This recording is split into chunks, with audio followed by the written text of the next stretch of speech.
Hello and welcome. Today, we're jumping into a really simple ancient fable that has this surprisingly powerful message for all of us right now. It's a story all about the danger of letting our past wins make us a little too, well, a little too lazy. Seriously, think about it for a second. Have you ever been in a situation that looked so familiar, so much like a sure thing, that you just went for it without thinking, only to find out way too late that you'd made a huge mistake? Yeah, that exact feeling, that's what today's story is all about. All right, let's get right into it. We're going to start with the fable itself. It's a quick, sharp little story about a dog whose appetite really gets the better of him. So our story kicks off with a pretty happy dog. You could say he's found his sweet spot. He's an expert in his field. He absolutely loves eggs. He knows exactly where to find them, and he knows they're always a soft, easy, and delicious reward. But, this is where the trouble starts. His success has made him complacent. He's so confident, so used to winning, that he just stops paying attention. He's developed a reflex, a mental shortcut. See a round thing, swallow it, no questions asked. And now, everything changes. He's not in his familiar, safe henhouse anymore. He's out in the unknown, at the seashore. And what does he see? Something that looks exactly like his favorite thing. It's round, it's about the right size, it's gotta be an egg, right? And boom, that's the critical mistake. He just acts on pure instinct, applying his old familiar rule to a brand new situation. He doesn't pause, he doesn't question, he doesn't even sniff. He just swallows. And then comes the pain. And with the pain, the lesson. That hard, indigestible oyster shell in his belly teaches him something his own success had let him forget. Just because two things look the same on the outside doesn't mean they're the same on the inside. So, obviously, this is more than just a little story about a dog, right? It's a perfect metaphor for a mental trap that every single one of us can fall into. Let's really break down what's happening here. There's a fancy term for what happened to the dog. It's called heuristic bias. See, our brains are basically pattern matching machines. It's a survival skill.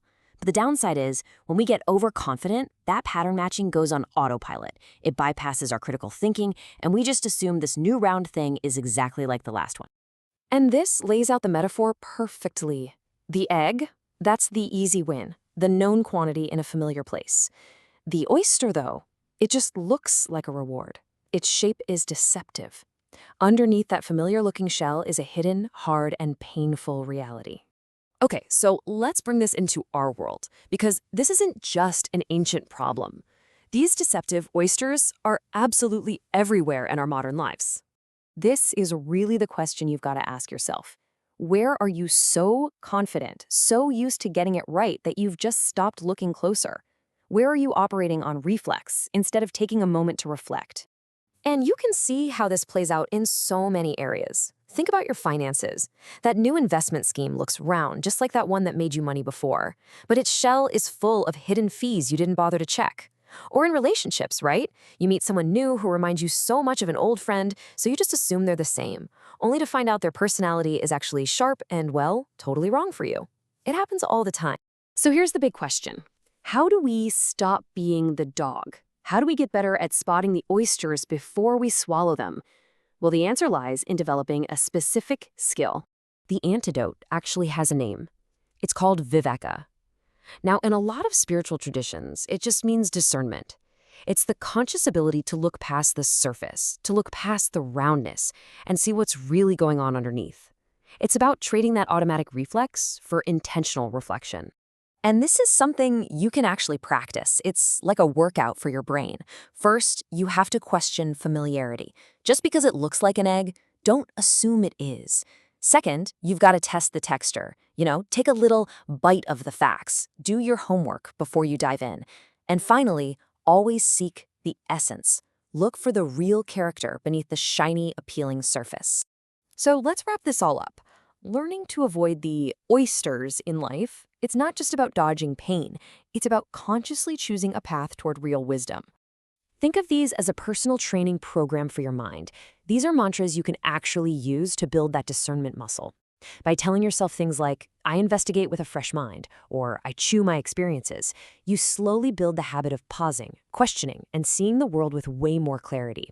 You stop being a slave to your reflexes and start becoming a master of your choices. And that's really the final thought here.